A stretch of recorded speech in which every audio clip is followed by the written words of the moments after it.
There we go. And now we're recording. Here we go. Here we go. You know, I meant it about 50, 60, 70. There was something surprising and very special about each new decade for me. We were just talking about aging and what ages and decades were good.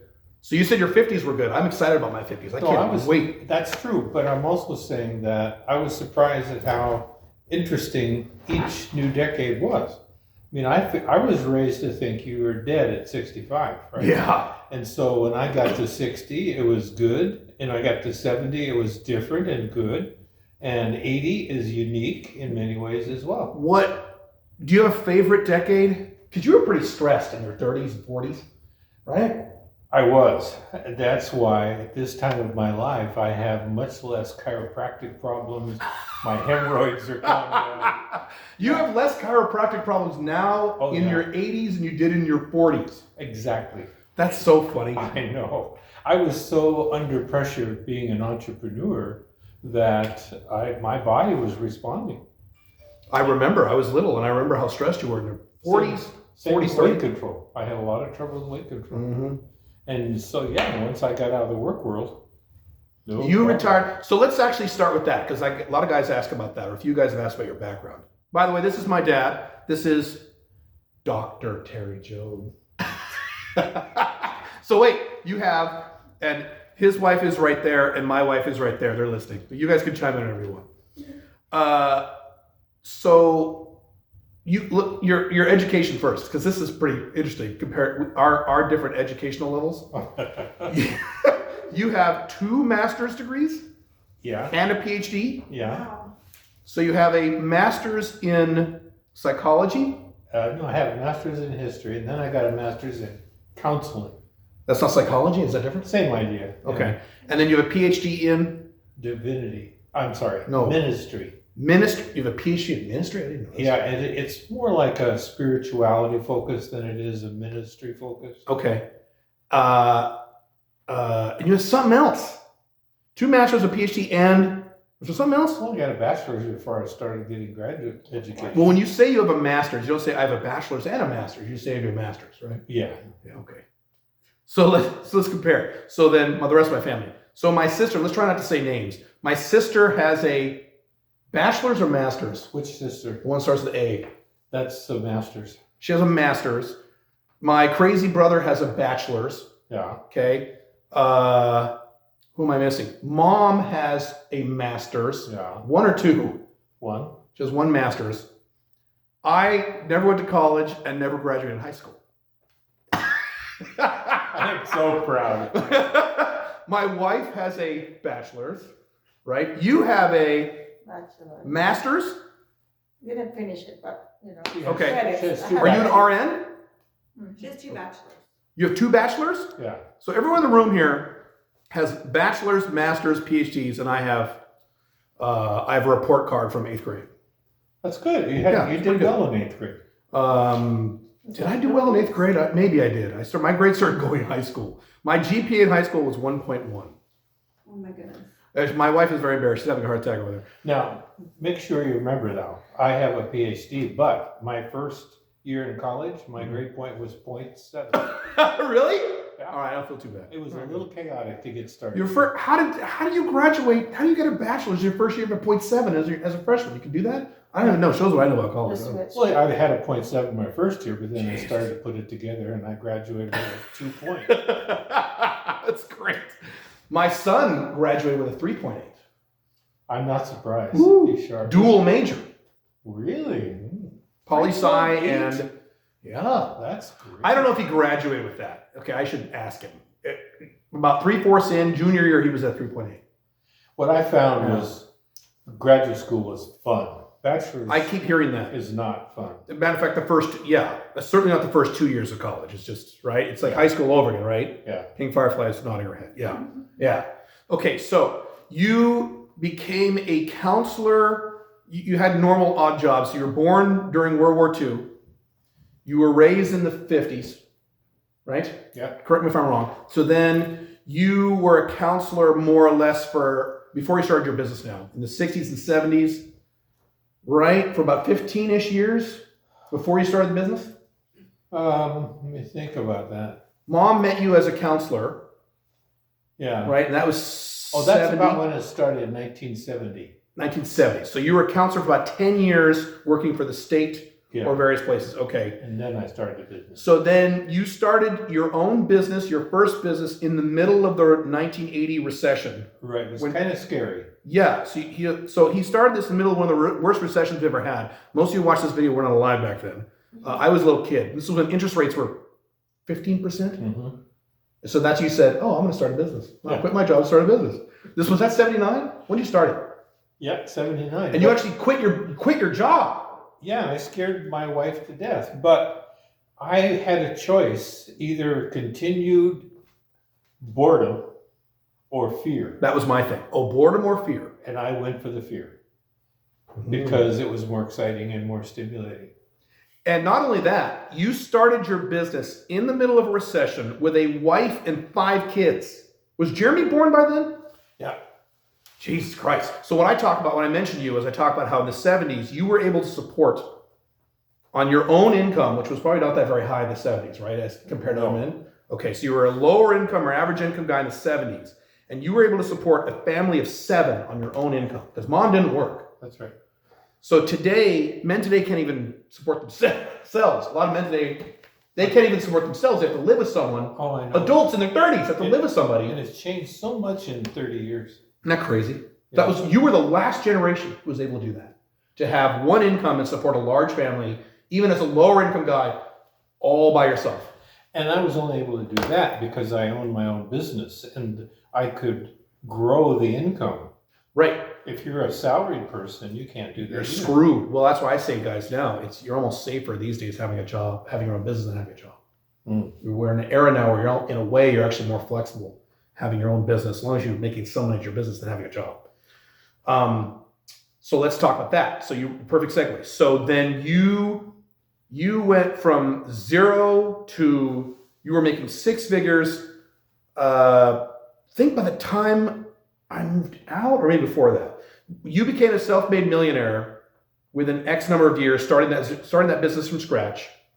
And at the end of the business, when you retired, how many employees did you build it up to? Was it 8 employees? About 12. 12 employees. And then you sold the business when you were in your mid-50s? About age 60. 60. When do you consider when you retired? Because you kind of had to back off for a while. I did it gradually. I gave my favorite guy the job of president, and I became chairman of the board, and I gradually started cutting back. So like I took Fridays off right away, and then over the next few years, I remember that. Just gradually disappeared. So like 5 years? How long was that transition? It was a while. Because you didn't want to disappear. Right. Are you nervous? No, I was sick and tired of working. So what I have said about you, and you correct me if I'm wrong, is that for a lot of the time you ran that business, you were not happy with your work. Is that accurate or is that not accurate? I didn't have joy in my life. I was too focused on survival. Mm-hmm. And even when you became successful, you were focused on survival.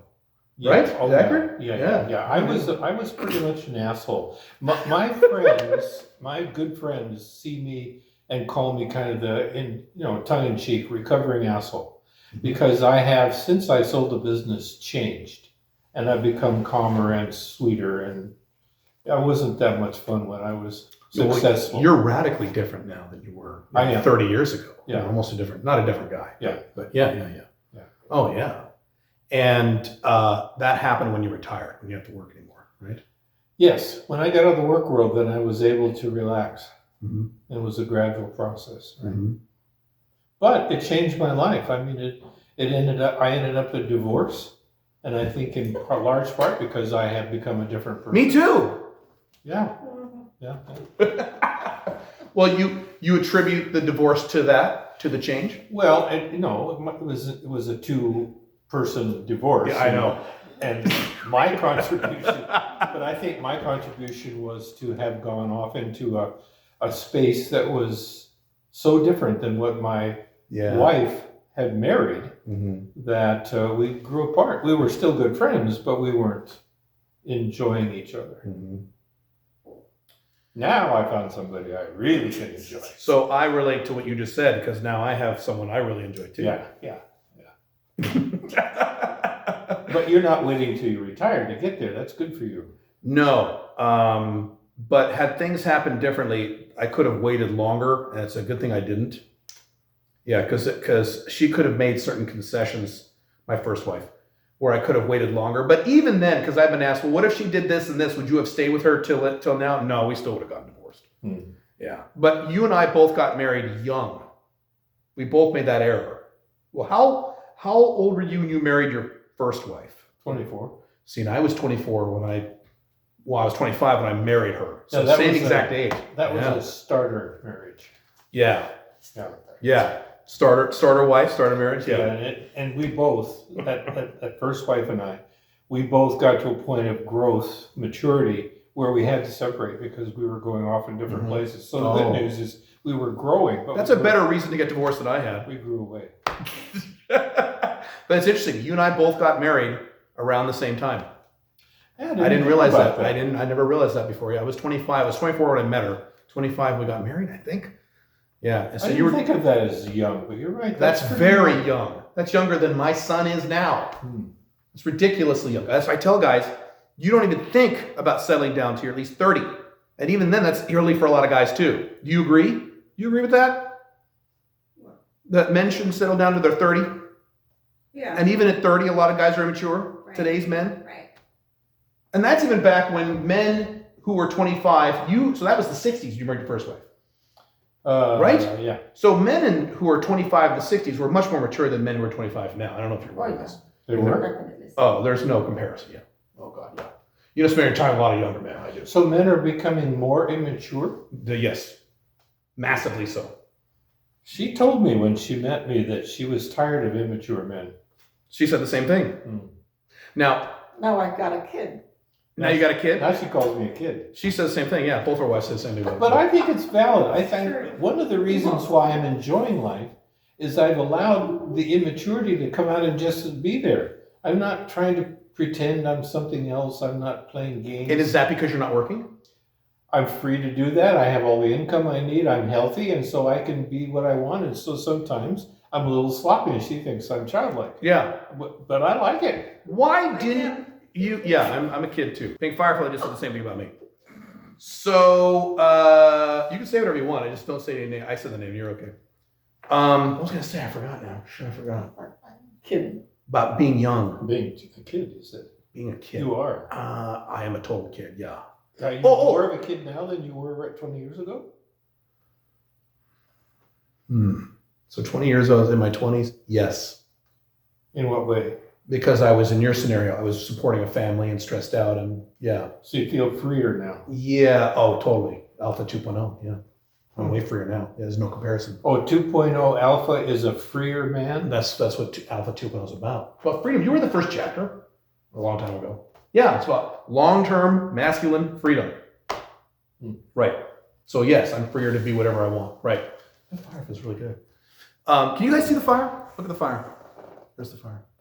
I was going to ask you about. Why do you think you chose a line of work with your company that stressed you out, or were you just following your nose, or is this? Why didn't you choose a business you enjoyed? Because that's what I did. Well, number one, I never really have had a plan in my life. No. I haven't had a future focus. I've always followed my nose. And I had just come out of that first marriage and had grown a lot, had been in therapy and believed in therapy, thought it was an exciting science. Okay. And so I wanted to continue to grow for one reason. Is that why you became a counselor, because of therapy you had after your first marriage? Yeah. I didn't know that. Yeah. Oh, I didn't know that. Oh. Yeah, we went some very effective therapy. Oh, I didn't know that. Yeah. I had no idea. Both of us. So, but you didn't have a plan. No, I didn't. You never sat down and planned out the next 10 years. You never, because I do that all the time. I'm sure you do. So you never did that? Okay. I never have, no. I asked you once when I was a kid, Dad, why'd you have 5 kids? Yeah. And you just kind of said, well, you didn't really have an answer. You're like, well, yeah. I didn't. I was very clear though when Jeremy was born that I was done.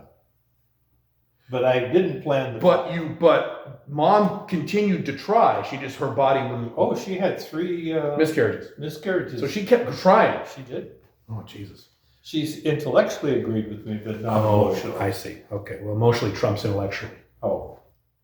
especially when you're a girl. But guys too. Mm-hmm. Yeah. That's interesting. So you never sat down. Do you ever set goals? Did you ever say, I want to make X? Or no? You must have. Mm-mm. No? Okay.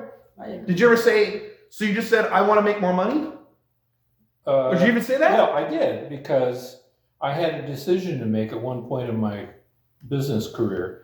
I was kind of flattening, the company was kind of flattening out, Yeah. and we needed to either expand our market or just put up with that. Yeah. And I decided to expand, and so I brought in Bill Swift, and he helped Okay. grow that company. All right. And so we met our goal, but that was one of the few times that I had a thought. So like I that. imagine Bill set goals.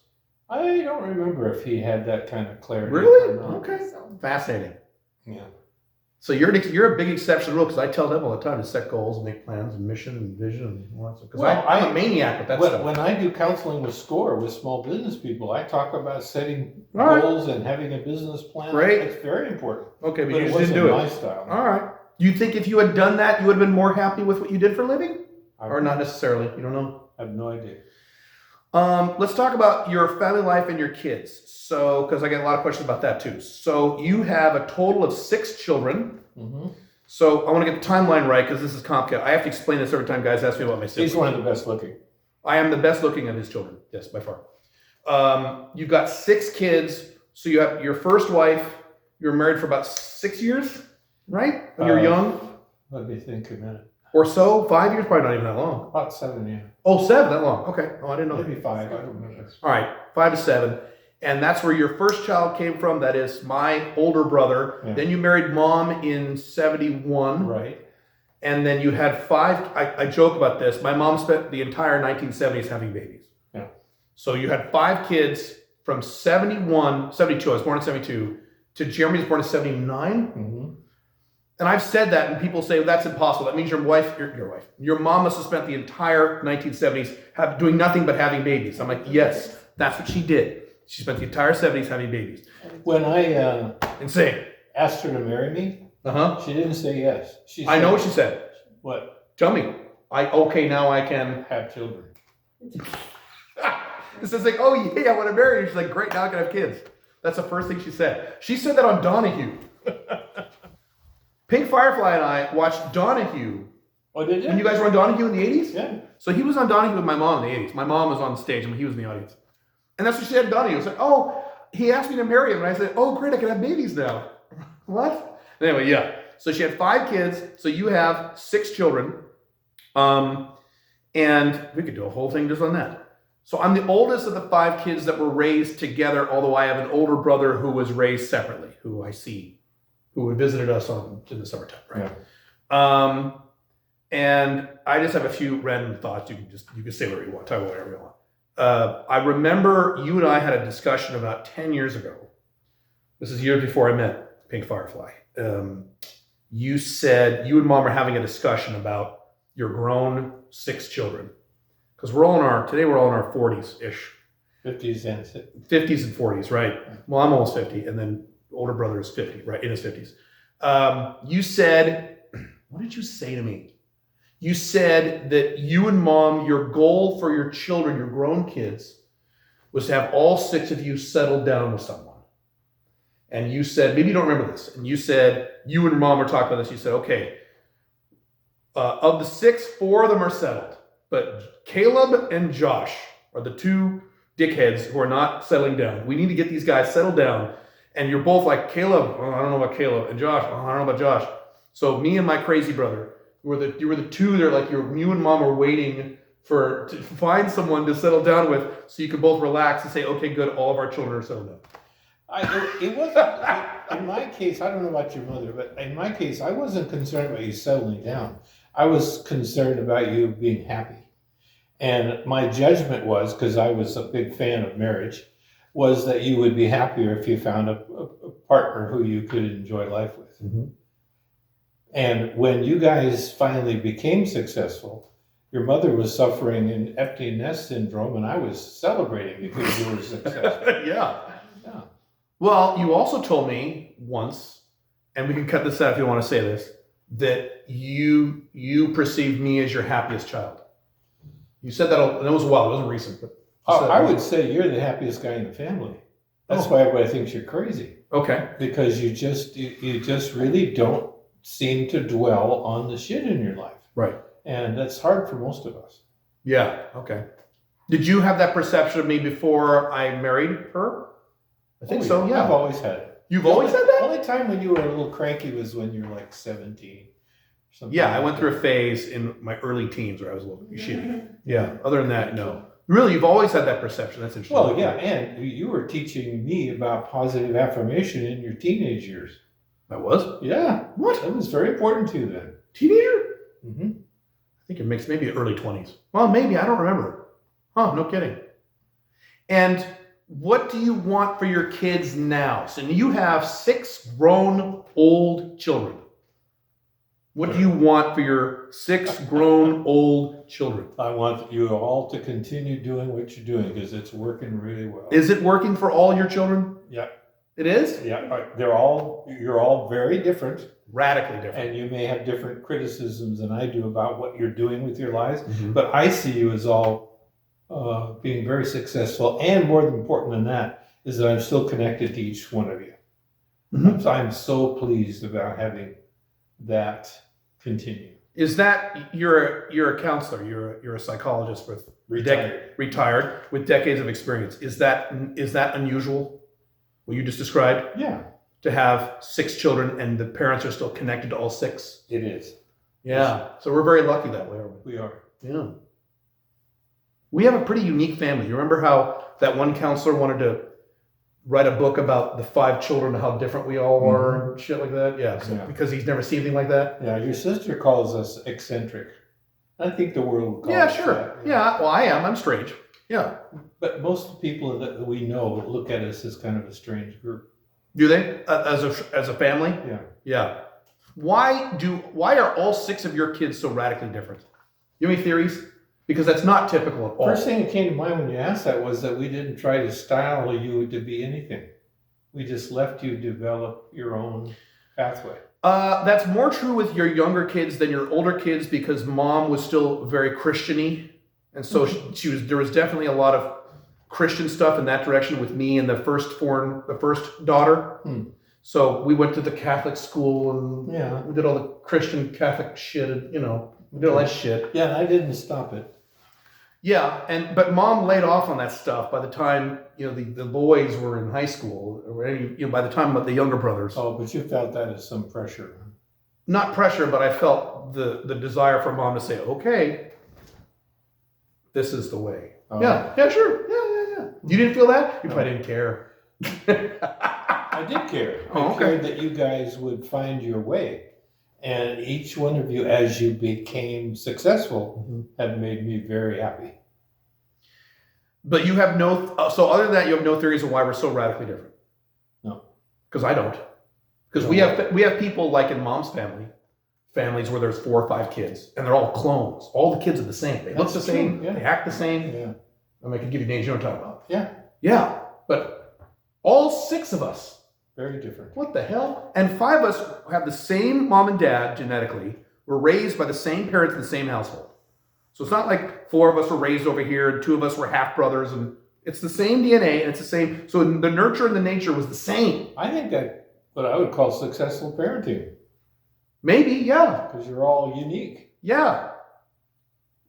I wonder if families that are more homogeneous have more aggressive dads or moms who say you're going to grow I up and bet you're they going to do. do 'Cause it this. sounds really boring to me. God damn it, doesn't it? Yeah, but even I see in families, we're just all of your children are radically different to extreme levels. It's not even, I don't understand it. I don't get it. But yeah, it's fine. Yeah. Jeez. So I didn't just talk about this. So later in your retirement, this is something interesting, is that you and I both ended up doing something similar where we both have mentored men. Which I wasn't planning on at all. Matter of fact, you were talking about that years ago, and I said, why would I want to mentor men? That sounds stupid. but you started getting into eldership and elderhood. Yeah. So describe that, because you were getting into that. You're still into that. You wrote some books. I mean, talk about that. This is after you retired. You started doing this, right? Yeah. When I got to be in my 50s, I began to realize that the pathway ahead of me was kind of prescribed by the culture. Mm-hmm. I didn't like the feel of it. And it had to do with It sounds very similar to me. Life ending at 65, and it had to do with men kind of disappearing after they were exhausted after their careers. Mm-hmm. And so I learned from a rabbi who had written a book about the idea of becoming more of a source of wisdom in the second half of life and less of a dependent, and developed the idea of elderhood for myself. And so it changed my life to begin to imagine myself as being responsible for those younger than I was, and so mentoring them into a successful second half part. Men specifically. Men is the most interesting group to me. Yeah. Why men specifically? Well, I think I know your answer. I don't know. Men to me have been much less complicated. When I was raising you guys, the 2 girls were the biggest pain. The 3 boys, not a big problem. And so I've always enjoyed male energy better than female, except for that kind of female over there. Except the one you're married. Yeah. And so I found men to be really important in my life. My best friends are guys, and I've never had a female good friend. Would you say that men have a rougher time when they get into their older years, 50s, 60s, 70s, because they don't understand the path, as opposed to women who have found their path by then? Oh, you're very nice. Thank you very much. Oh, yes. Thank you. I think men are seen in this culture as perpetrators of problems and power mongers and out to hurt women. And so More so now is that perception. we begin to face that responsibility when we get older. The reason that I chose men instead of women is, and I don't know if you can relate to this or not or agree with this, is that Thank you, man. My experience is you can help a woman. We gotta go soon, don't we? What time is it? Yeah, please. All right. We gotta go have lunch. When a woman has a problem, you can explain what to do to a woman, and she'll say, "Oh, okay," and then she won't do it. And you'll say, "Well, why didn't you do that?" Yeah, I really should do that. Whereas a man, you can explain to a man, "Hey, in order to fix your problem, you need to do this," and he'll say, "No, I don't." He'll fight you. But once you get it into his big, dumb, thick head, then he'll say, "Oh, okay, that makes sense," and then he'll actually try it, and then he'll actually fix things. That's been my experience with helping men versus helping women. Where women will agree with your advice and then not do it, men will disagree with your advice, but once they get it into their brains, then they'll actually take action on it and actually see the results and go, "Oh, this did work." That's just been my experience. Yeah, I don't know if you have the same experience. I don't. You don't? Men and women are quite a variety. So I shouldn't generalize. I think you do.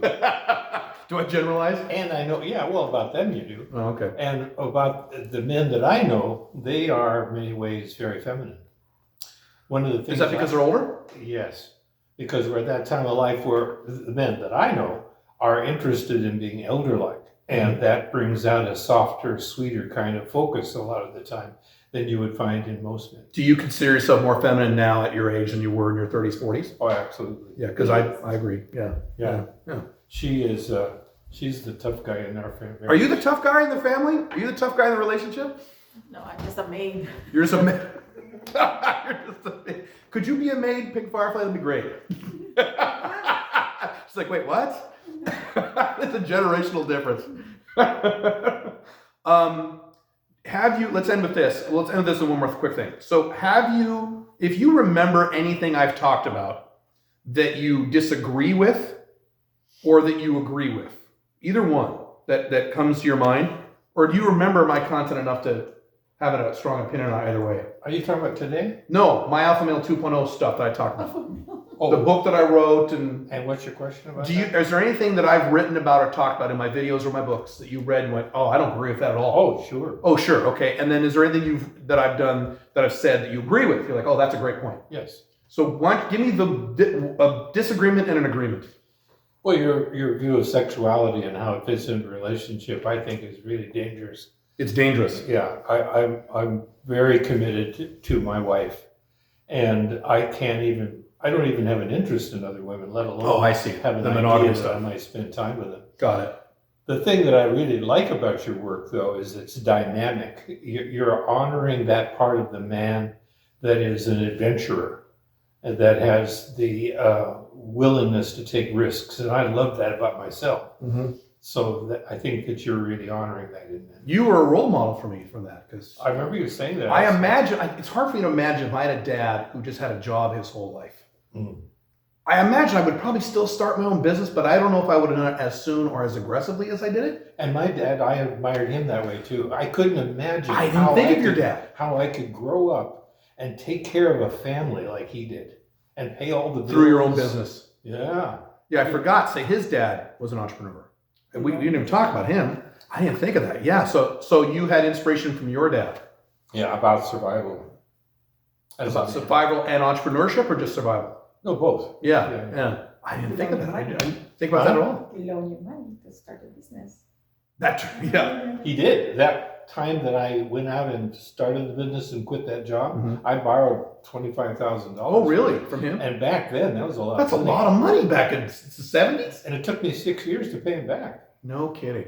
Did you pay him interest? I don't know. Yeah, he did charge me. Oh, God damn it, you're going to charge me.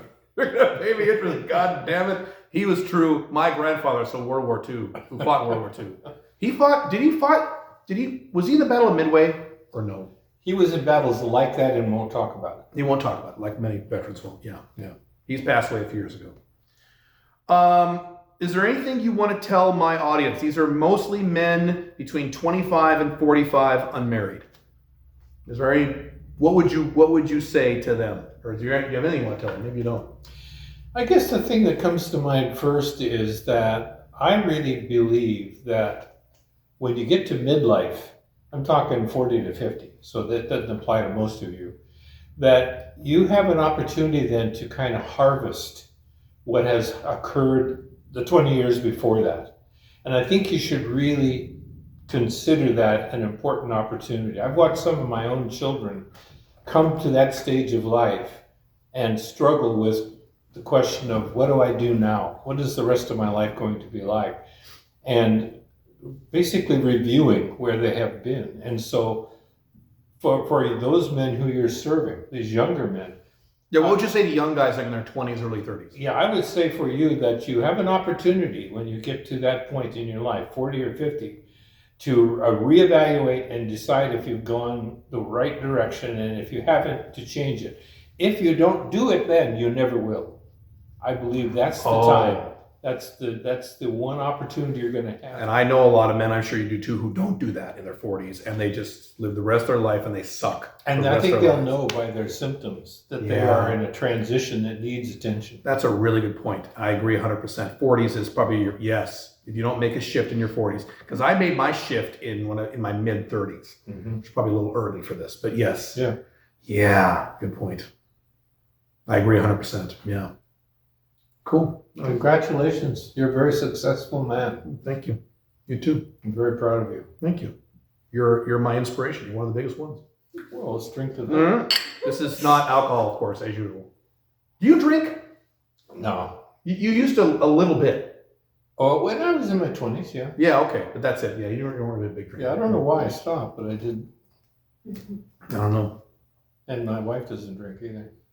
My wife drinks all the time. I'm just kidding.